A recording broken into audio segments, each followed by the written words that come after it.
During the height of World War II, thousands of Allied airmen flew over occupied Europe, knowing that if they were shot down, their only hope of survival rested on what they carried, not in their aircraft, but in a small tin survival kit. These compact containers, sometimes no larger than a lunchbox, were filled with the strangest and most strategic items imaginable. Chocolate rations, morphine syrettes, silk maps, magnetic compasses, and even miniature hacksaws. Yet after the war, these kits seemed to vanish almost overnight. Classified documents, destroyed stockpiles, and incomplete museum records have left historians puzzled as to why such life-saving equipment was deliberately buried in secrecy. This was not just a tool for survival. It was a lifeline designed with military precision and psychological understanding. What these kits contained reveals how carefully the military planned for survival behind enemy lines. The contents of these airmen's survival kits were tailored to specific regions and missions. British and American pilots operating over Europe often carried a tin embossed with the Royal Air Force crest or the Army Air Corps insignia. Inside were compressed chocolate bars rich in fat and sugar, a small flask or powder packet of water purification tablets, and morphine syrettes for treating injuries. The morphine, marked with bright tape to prevent accidental overdose, became both a painkiller and a last resort for men facing unbearable wounds. There was also a silk map, a masterpiece of wartime ingenuity. Printed on thin, silent fabric that wouldn't rustle or tear, these maps detailed rivers, railways and escape routes, and could even be folded into a shirt lining to avoid detection. Alongside it sat a miniature compass, a fishing line, waterproof matches, and occasionally a small saw blade hidden within a sewing kit. Every item served a calculated purpose: silence, concealment, and self-sufficiency. For instance, the chocolate wasn't chosen just for calories, it provided morale. In freezing conditions or days without food, a square of chocolate could keep a pilot sane, alert, and focused. Today, this principle still holds value for modern preppers. Small morale boosters, whether chocolate, caffeine tablets, or even sugar cubes, can have measurable psychological effects in isolation scenarios.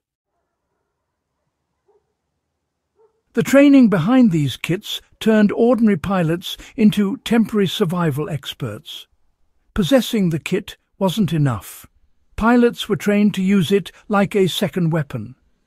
Before missions, they were drilled on escape and evasion procedures.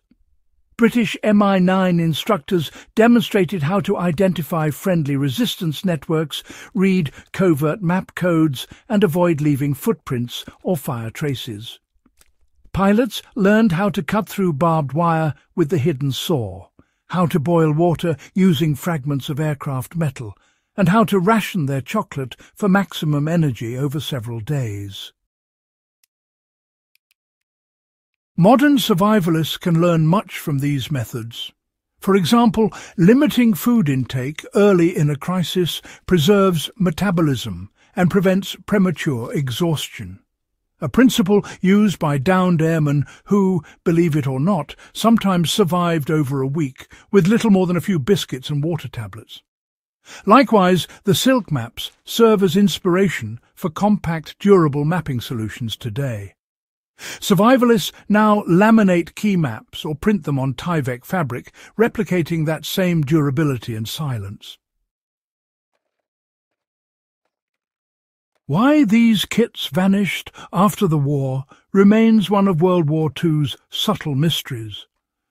When the war ended, the Allied forces faced a new problem: Vast quantities of specialized survival equipment had been produced under secret programs.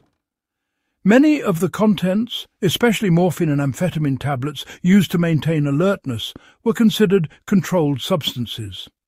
Others contained classified escape aids developed by MI9 and OSS. Items like hollow buttons hiding compasses, razor blades coated in protective wax, and even gold sovereigns used for bribes.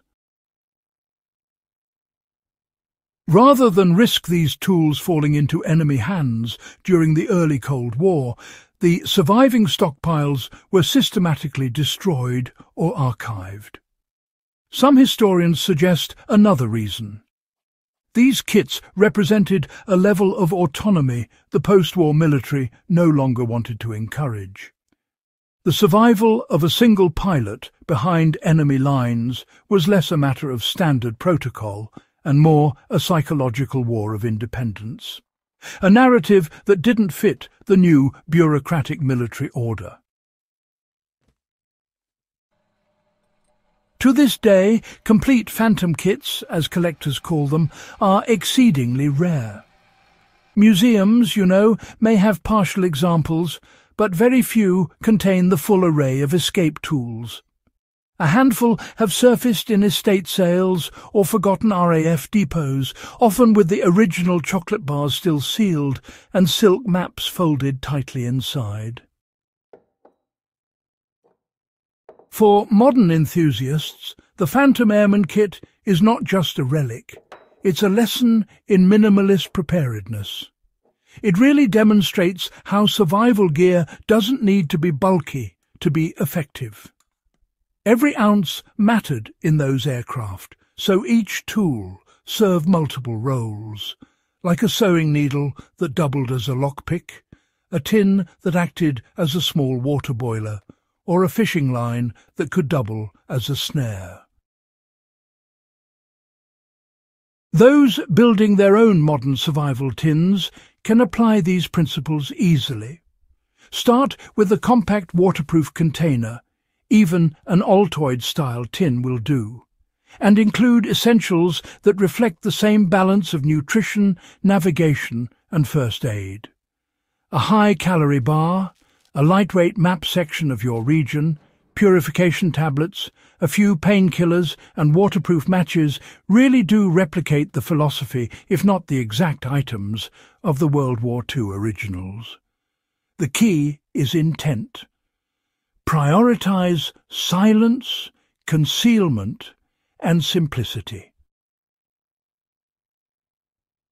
The Phantom Airmen Survival Kit represents a blend of courage, engineering, and psychology.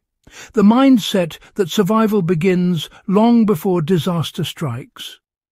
Each pilot who carried one knew that hope might depend on a tin small enough to fit in a flight jacket pocket. The men who survived because of them carried their stories into old age, but the kits themselves faded into obscurity, buried beneath bureaucracy and time. Reconstructing them today revives more than a piece of history. It restores a way of thinking, resourceful, adaptive, and quietly determined. For survivalists, preppers, or anyone fascinated by history's overlooked innovations, the lessons of the Phantom Kit remain timeless. If you value stories that connect ingenuity, history and survival, the kind that prove human resilience is built as much from tin and silk as from courage, make sure to subscribe to Backyard Wisdom and share this video. Every forgotten artifact, like this, brings us one step closer to understanding how survival was truly engineered in the age of war.